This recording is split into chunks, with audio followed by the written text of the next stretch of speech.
사도신경하심으로 신앙 고백하겠습니다. 전능하사 천지를 만드신 하나님 아버지를 내가 믿사오며 그 외아들 우리 주 예수 그리스도를 믿사오니 이는 성령으로 잉태하사 동정녀 마리아에게 나시고 본디오 빌라도에게 고난을 받으사 십자가에 못 박혀 죽으시고 장사한 지 사흘 만에 죽은 자 가운데서 다시 살아나시며 하늘에 오르사 전능하신 하나님 우편에 앉아 계시다가 저리로서 산자와 죽은 자를 심판하러 오시리라. 성령을 믿사오며 거룩한 공예와 성도가 서로 교통하는 것과 죄를 사하여 주시는 것과 몸이 다시 사는 것과 영원히 사는 것을 믿사옵나이다. 아멘. 찬송가 560장 주의 발자취를 따름이 찬송합니다. 560장입니다.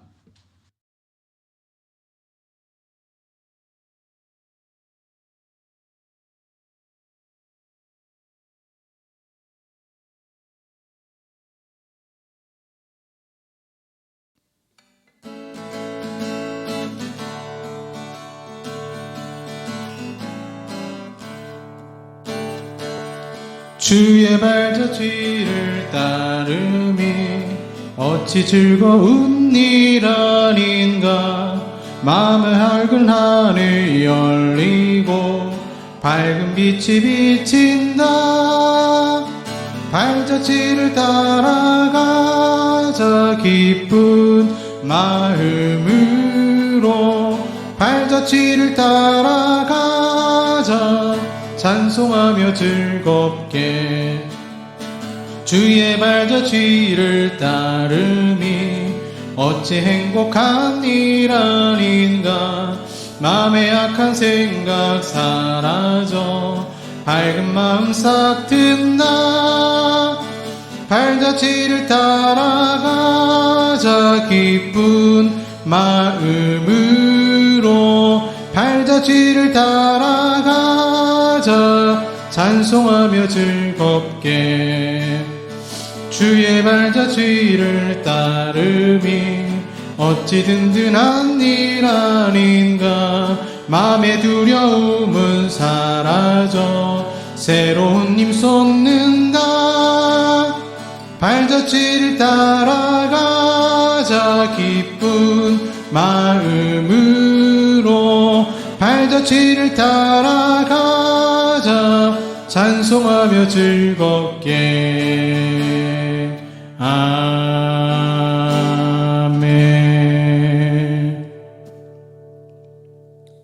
아멘. 기도하겠습니다. 사랑과 은혜가 풍성하신 아버지 하나님 은혜 감사합니다. 가정의 달 5월을 맞이해서 정말 우리 모든 성도들에 속한 가정들이 말씀과 은혜 가운데 화목하게 되어지는 역사가 있게 하시고 그 가정마다 예수님이 주시는 놀라운 사랑과 하나님의 평안함이 넘치는 5월 한 달이 되게 하여 주시옵소서. 주님, 세상이 참 험악하고 우리나라는 위기 가운데 있습니다. 그런 가운데 이 나라를 지키시는 분은 오직 여호와 하나님이심을 주어 믿사오니 오직 이 세상에 드러나는 것들이 우상 숭배와 갖가지 죄악들이 다 드러나게 하셔서 이 나라의 정치인들의 민낯을 보게 하시고 정말 한국 기독교가 바르게 가야 할 지향점이 무엇인지 알게 하셔서 한국 교회도 회개하고 회복되어지는 우리 대한민국이 되게 하여 주시옵소서. 오늘도 주님 말씀 가운데 함께 하시고 예배 드리는 가운데 주의 성령께서 함께 하셔서 아버지께서 기뻐하시는 귀한 예배, 성령과 진리로 아버지께 나아가는 예배가 되게 하여 주시옵소서. 예수님 이름으로 기도합니다. 아멘. 네, 성경 말씀 에베소서 6장 1절에서 4절까지 말씀입니다. 에베소서 6장 1절에서 4절까지 말씀입니다. 신약 316쪽에 되겠습니다. 에베소서 6장 1절에서 4절까지 말씀입니다. 신약 316쪽 봉독하겠습니다. 자녀들아, 주 안에서 너희 부모에게 순종하라. 이것이 옳으니라. 내 아버지와 어머니를 공경하라. 이것은 약속이 있는 첫 계명이니 이로써 내가 잘되고 땅에서 장수하리라. 또 아비들아 너희 자녀를 노엽게 하지 말고 오직 주의 교훈과 훈계로 양육하라. 아멘. 네, 오늘 라푼젤 그 동화 있죠? 라푼젤이란 제목으로 말씀 나누도록 하겠습니다. 어느 맘카페 사연이 있더라고요. 저희 윗집은 모녀가 자주 싸워요. 싸우는 소리에 새벽에 놀래서 깬 적도 많고요. 딸이 사춘기라서 엄마도 힘들겠다고 이해하고 참고 있는데 오늘은 너무 심하네요. 엄마가 애를 잡아요. 너무 무서워서 처음으로 관리실에 윗집에 전화 좀 해달라고 부탁했어요. 관리실에서는 윗집에 전화를 해도 계속 끊어버린다고 하는데 일단 좀 조용해진 것 같네요.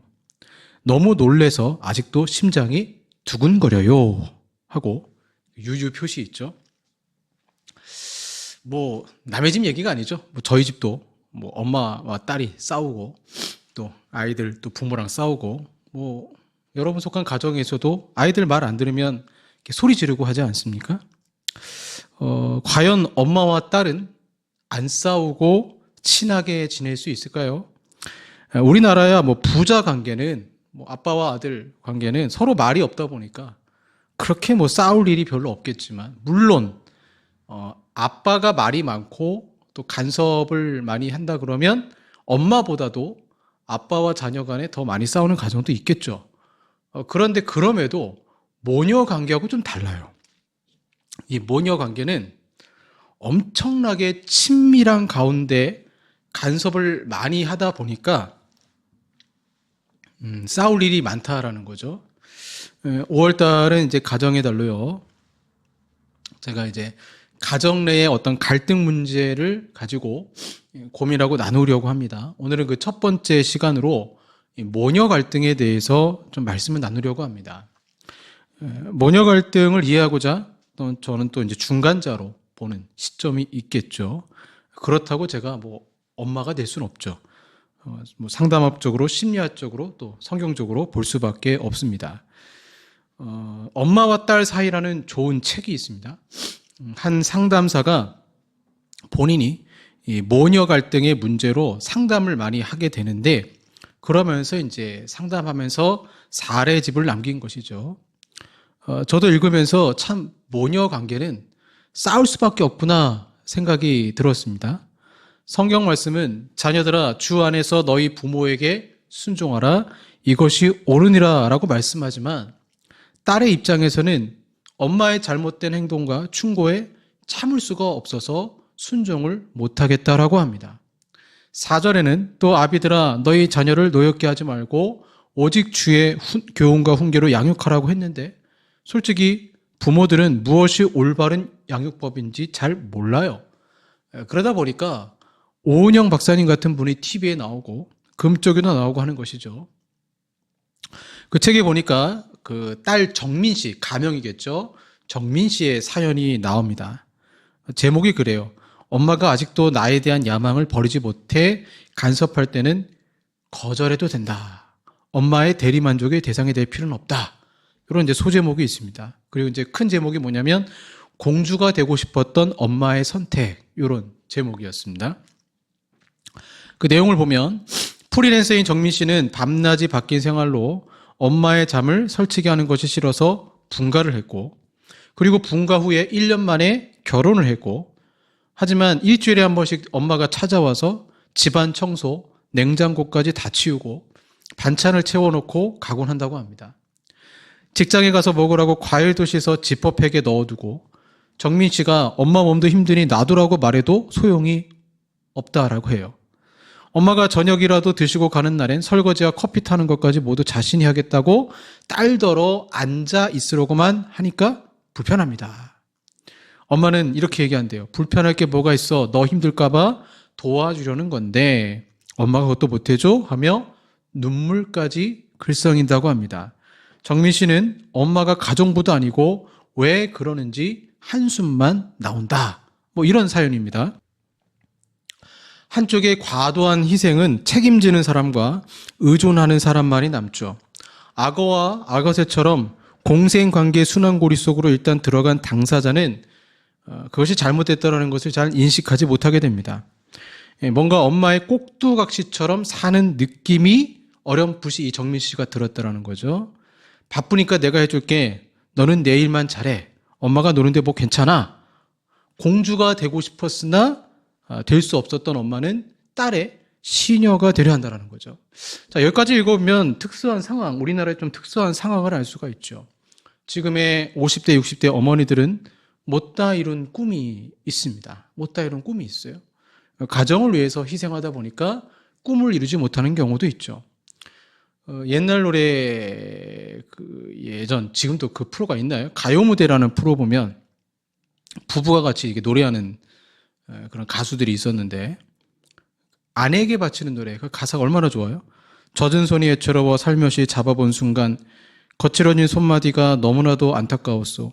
시린 손끝에 뜨거운 정성 고이 접어 다져온 이 행복. 여민 옷깃에 스미는 바람 땀방울로 씻어온 나날들. 나는 다시 태어나도 당신만을 사랑하리라. 미운 투정 고운 투정 말없이 웃어넘기고 거울처럼 마주보며 살아온 꿈 같은 세월.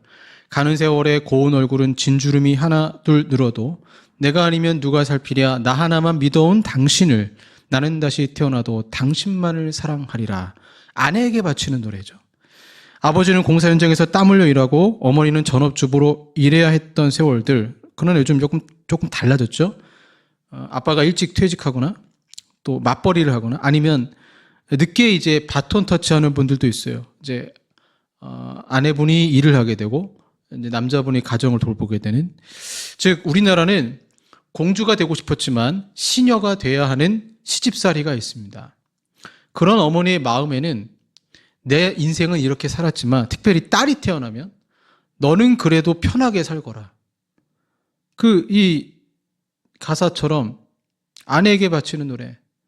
젖은 손이 애처로워. 손을 적게 하잖아요. 젖은 손이 애처롭게 하는데 더 고생시키잖아요. 그래서 그 어머니의 마음속에는 너는 제발 좋은 남자, 백마탄 왕자 만나서 행복하게 살아라.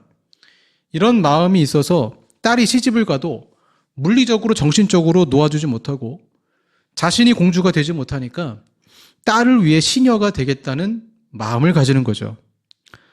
그러면 이 상황에서 갈등이라는 것이 생기는 것입니다. 너무 희생하는 어머니와 그것이 불편한 딸, 독립하려는 딸, 어떻게 보면 나쁜 의미의 갈등이라기보다는 너무 넘치는 사랑의 갈등이 있어야 하는데 과연 그런가? 반전이 있죠. 왜냐하면 딸 속에는 엄마가 들어가 있고 할머니가 들어가 있어요. 이루지 못한 어떤 꿈들의 그런 내면의 어떤 상처들이, 특별히 상처가 많겠죠. 아픔들이 계속 이어져 내려와서 할머니, 특별히 시어머니에게 받은 상처, 그것을 딸에게 아니면 며느리에게 이렇게 전해주는 경우가 있죠. 이런 이제 어떤 이중적 감정들을 잘 보여주는 동화가 라푼젤이라는 동화입니다. 이 라푼젤이라는 동화를 보면 모녀 갈등의 모습이 현저하게 드러납니다. 그림 형제의 동화 주인공 라푼젤은 자신이 왕비의 딸인 공주라는 사실을 모른 채 마녀의 손에서 자라나죠. 그리고 그 긴 머리카락에 마녀가 나를 올려줘 그러면 이제 머리카락 내리면은 이제 머리카락 딱 사다리 삼아서 올라가지 않습니까? 그래서 이 딸에게 엄마는 두 가지 속성이 있는 거예요. 왕비와 마녀. 두 가지 속성이 내재해 있습니다.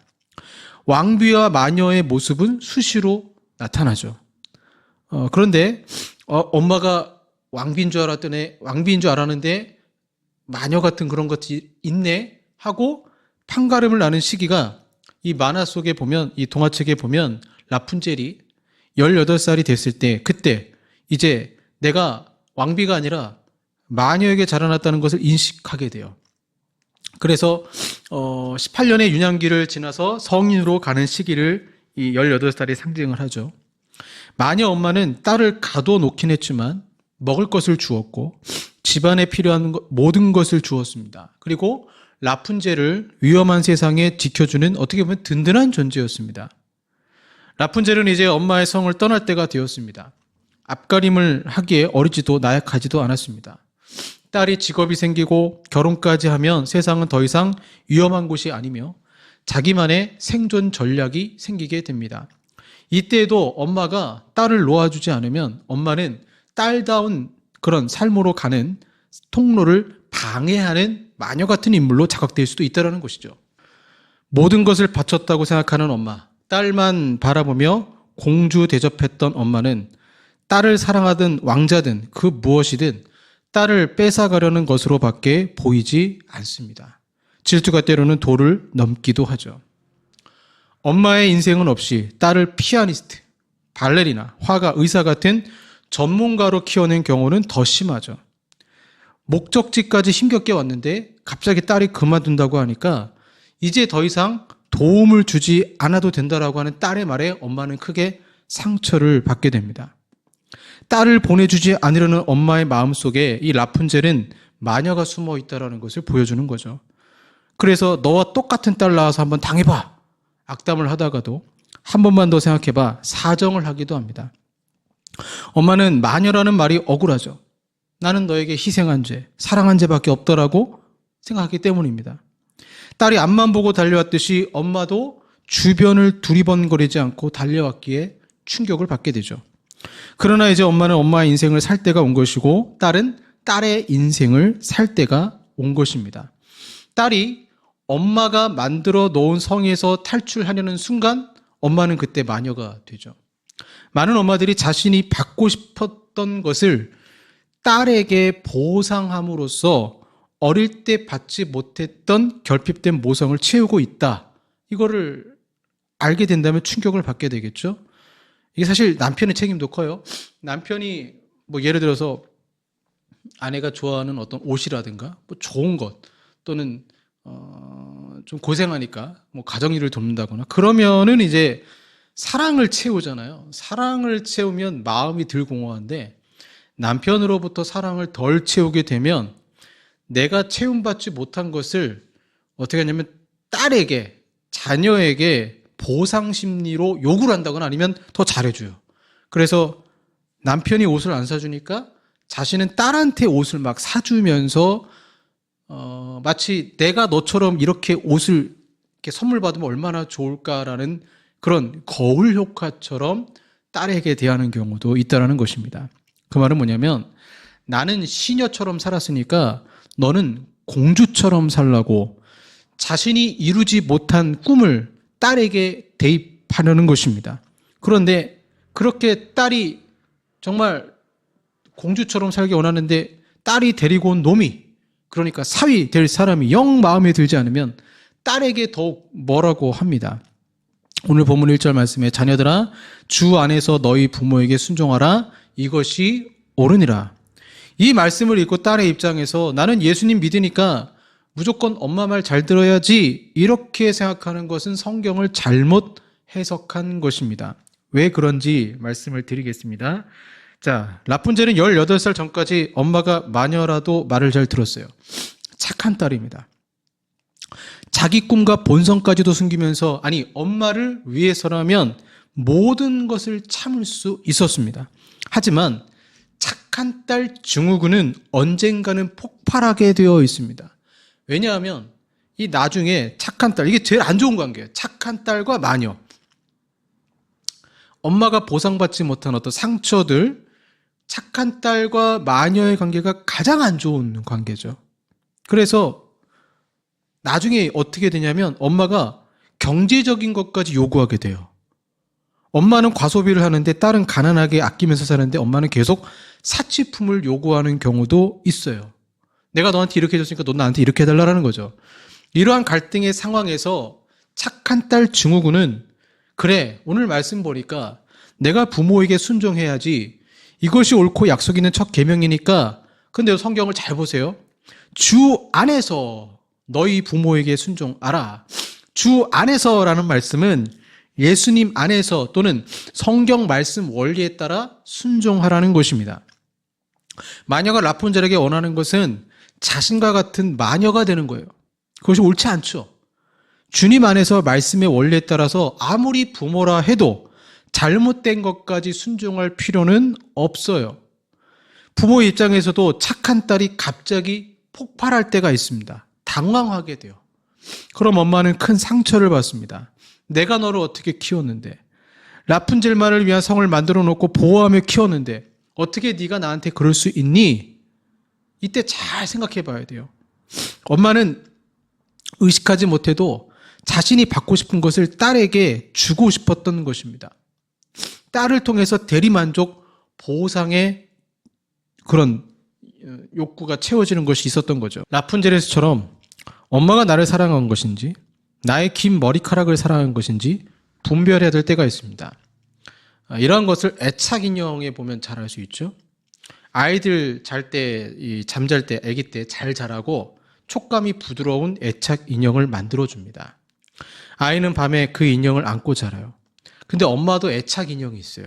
주로 아들은 아니에요. 아들보다는 딸이 애착 인형이 되는데 실제 애착 인형은 반항하진 않아요. 뭐 그럴 수밖에 없죠. 인형이니까요. 하지만 실제 딸은 사람이잖아요. 인격적인 존재입니다. 아무리 마녀가 잘해줘도 성 안에만 있는 것은 답답해요. 성 안에서 엄마의 잔소리는 더욱 힘들어요.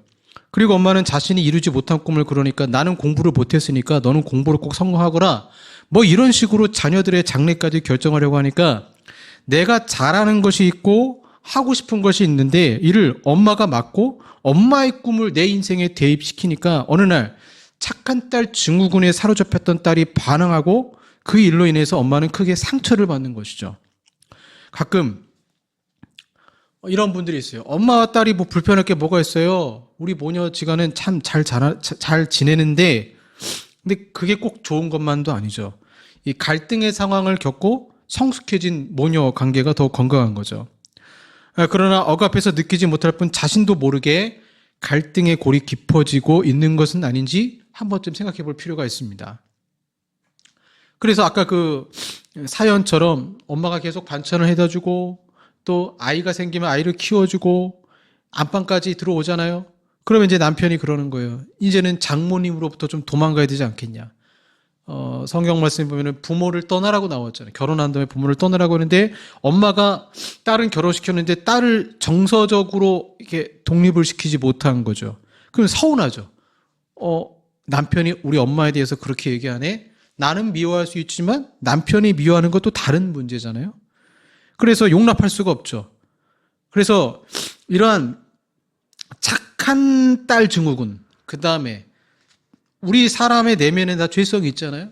그 죄성으로 인해서 사랑한다고 하지만 그 사랑의 동기마저도 마치 마녀와 같이, 마녀와 라푼젤 대화를 잘 보세요. 네가 나를 위해서 머리카락 내리고 사랑하는 것 인정해. 근데 나는 너에게 더 큰 사랑을 줬어. 항상 이런 식이에요. 마녀의 대화는 네가 나에게 주는 거 그거밖에 없어. 나는 너에게 엄청나게 많은 걸 줬어. 그래서 나의 사랑은 더 위대해. 이런 식으로 깎아내려요. 자기 자녀에 대해서 깎아내리거든요.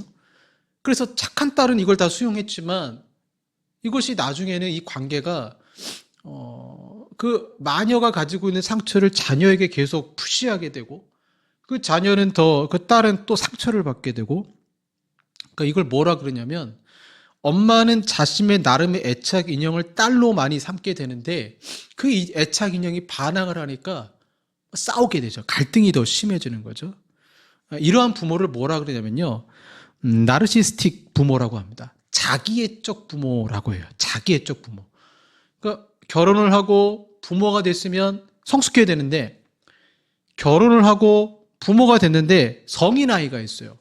내 안에 아직 성숙하지 못한 모습이 있고, 그런 자기애적 부모가 강한 사람일수록 특별히 딸에 대해서 같은 성이니까 딸에 대해서 이 자기애적 나르시스틱한 그 모습을 너는 나의 애착 인형이야 하면서 집착을 하게 되고 강요를 하게 되고 넌 내가 이루지 못한 꿈을 이뤄야 돼 하면서 어떻게 보면 딸을 사랑한다고 하지만 괴롭히는 현장이 될 수 있는 거죠. 그래서 이 자기애적 부모, 이 라푼젤을 보시면 라푼젤이 마녀의 탑에서 탈출한 후에 잘 보세요. 죄책감에 막 시달립니다. 잘못한 게 없어요. 그런데 계속 죄책감에 시달려요. 왜냐하면 당연한 것들을 당연한 것으로 받아들이지 못하게 엄마가 계속 강요를 했기 때문입니다. 상담학자 니나 브라운은 자신의 책 철없는 부모에서 자기애적 부모 밑에서 자란 아이들이 어떤 고통을 겪는지를 적절하게 설명합니다.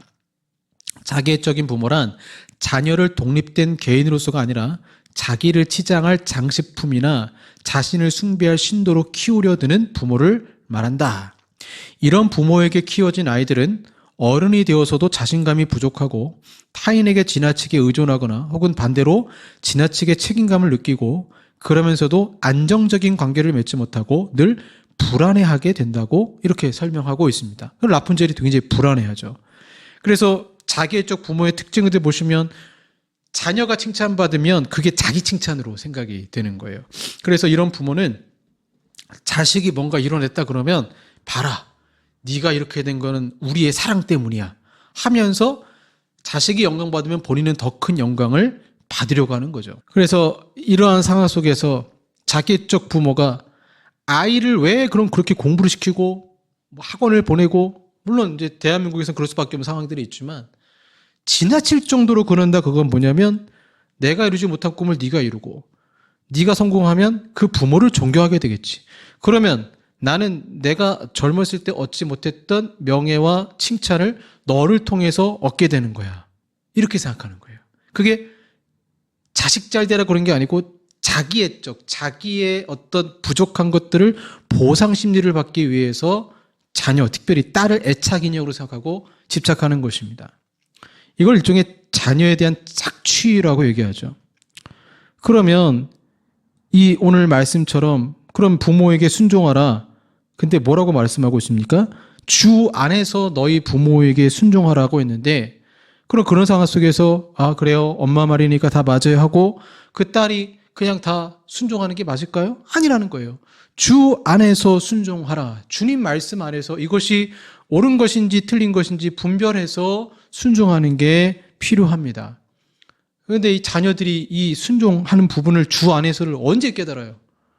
뭐 지금 초등학교 4학년, 4학년, 5학년 애들이 주님 말씀 알아가지고 주 안에서 그걸 순종합니까? 못해요. 그냥 엄마 말이니까 따라가요.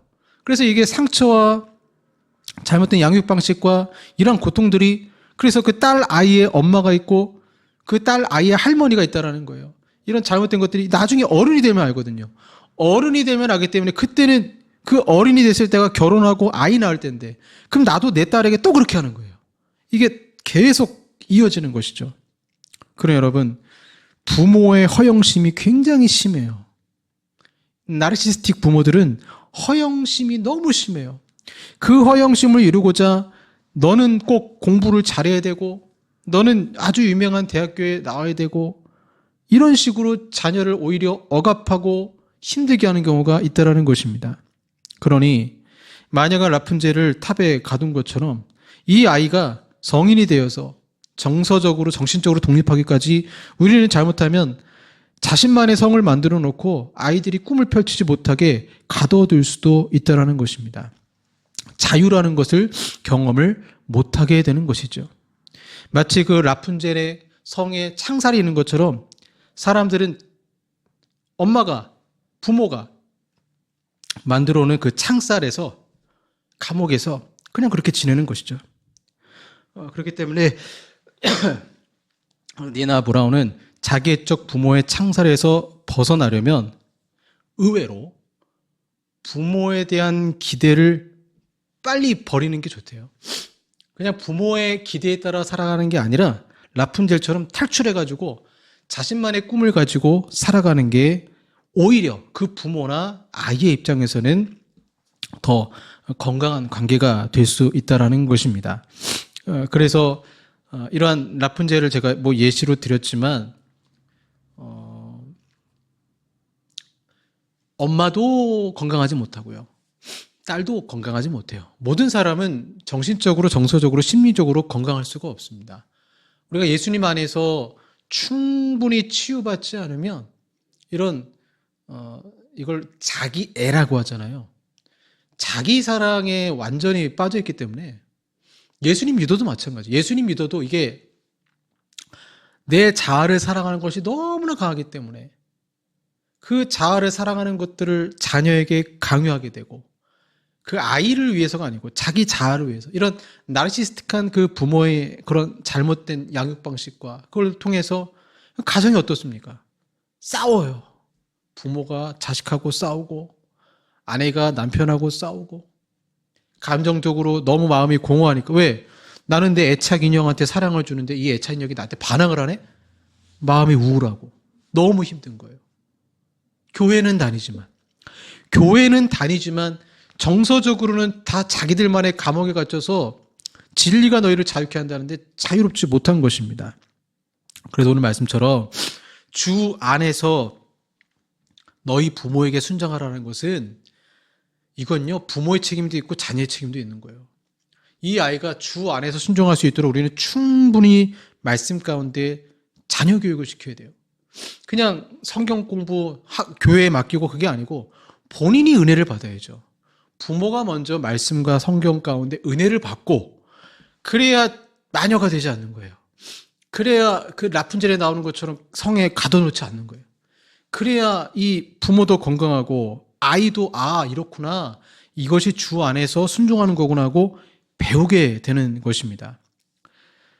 옛날에 김건모 씨 노래 중에 핑계라는 노래가 있었습니다. 그 핑계라는 노래 가사에 입장 바꿔 생각을 해봐, 요 가사가 있어요. 입장 바꿔 생각을 해봐. 딸의 입장에서 생각해보고 엄마의 입장에서 서로 생각해보는 게 필요합니다. 모녀 갈등에서 나르시즘적 요구, 즉 자신의 꿈을 딸을 통해 이루려는 이기적인 마음들, 이러한 관계를 파악하지 못하면 그 가정에서 모녀 갈등은 더욱 심해질 수밖에 없습니다. 엄마도 딸도 우리는 죄성이 있고 내 안에 마녀가 있다라는 것을 인정을 해야 돼요. 아빠와 아들도 마찬가지예요. 그런 부분이 있어요. 그래서 우리는 주 안에 있을 때 갈등의 문제는 드러나고 해결함을 받을 수 있습니다. 마법의 머리카락을 자르고 주님 안에서 각자의 모습을 인정을 해야 돼요. 화목은 너와 나는 같아야 된다가 아니라 너와 나는 다르다는 것을 인정할 때 찾아오게 됩니다. 기도하겠습니다. 하나님, 가정마다 얼마나 많은 갈등이 있는지요. 특별히 그 많은 갈등 가운데 오늘 나르시즘적 부모 밑에서 상처받는 아이들의 모습들, 어린이 주일인데 그러한 모습들이 너무나 많이 있는 것을, 대한민국 어린이들을 볼 때, 또 자식을 귀하면 귀할수록 부모가 자신의 꿈을 이입하면서 자신의 허영심을 채우기 위해서 애착 인형을 만들고 상처를 주는 이런 되물림되는 그런 아픔들을 이 대한민국 교육 현장에서 주여 보게 됩니다. 하나님, 부모도 자녀도 주 안에서 순종할 수 있는 그런 바른 하나님 말씀을 비롯한 교육이 이루어지게 하시고, 이 자녀가 내 것이 아니라 하나님의 것이라 인정하고 청지기로서 주님의 자녀로 잘 키워낼 수 있도록 부모에게 지혜를 주시고 자녀에게 순종할 수 있는 마음을 허락하여 주시옵소서.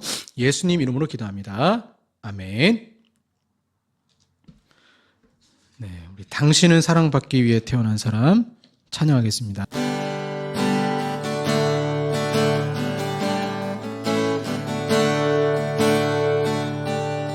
당신은 사랑받기 위해 태어난 사람, 당신의 삶 속에서 그 사랑받고 있지요. 당신은 사랑받기 위해 태어난 사람, 당신의 삶 속에서 그 사랑받고 있지요. 태초부터 시작된 하나님의 사랑은 우리의 만남을 통해 열매를 맺고, 당신이 이 세상에 존재함으로 인해 우리에게 얼마나 큰 기쁨이 되는지. 당신은 사랑받기 위해 태어난 사람, 지금도 그 사랑 받고 있지요. 당신은 사랑받기 위해 태어난 사람, 사랑 받고 있지요.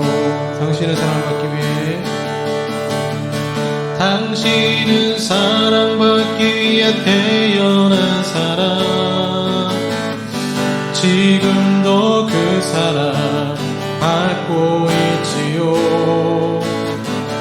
당신은 사랑받기 위해 태어난 사람, 지금도 그 사랑 받고 있지요.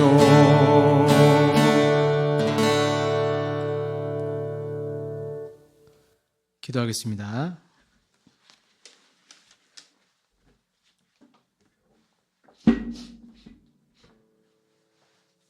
오늘도 아버지 앞에 귀한 예물 드립니다. 11조 감사, 구주의 선교를 영광 돌립니다. 주님 기쁘게 받아주시고 5월 한 달은 정말 마른 떡 한 조각이라도 화목하는 것이 낫다라고 말씀하셨는데, 화목한 우리 모든 성도들의 가정이 되게 하시고 한 주 동안도 주님 지켜주시고 성령 충만한 가정, 모든 우울증 다 떠나가게 하시고 건강한 가정들이 다 되게 하여 주시옵소서. 예수님 이름으로 기도합니다. 아멘. 지금은 우리 구주 예수 그리스도의 은혜와 성부 하나님의 사랑하심과 성령 하나님의 교제교통 역사하심이 가정의 갈등이 아닌 화목으로 주님 안에서 영광 돌기 원하는, 평안하게 원하는 우리 사랑하는 성도들과 한국 교회 위에 영원토록 함께 있을지어다. 아멘.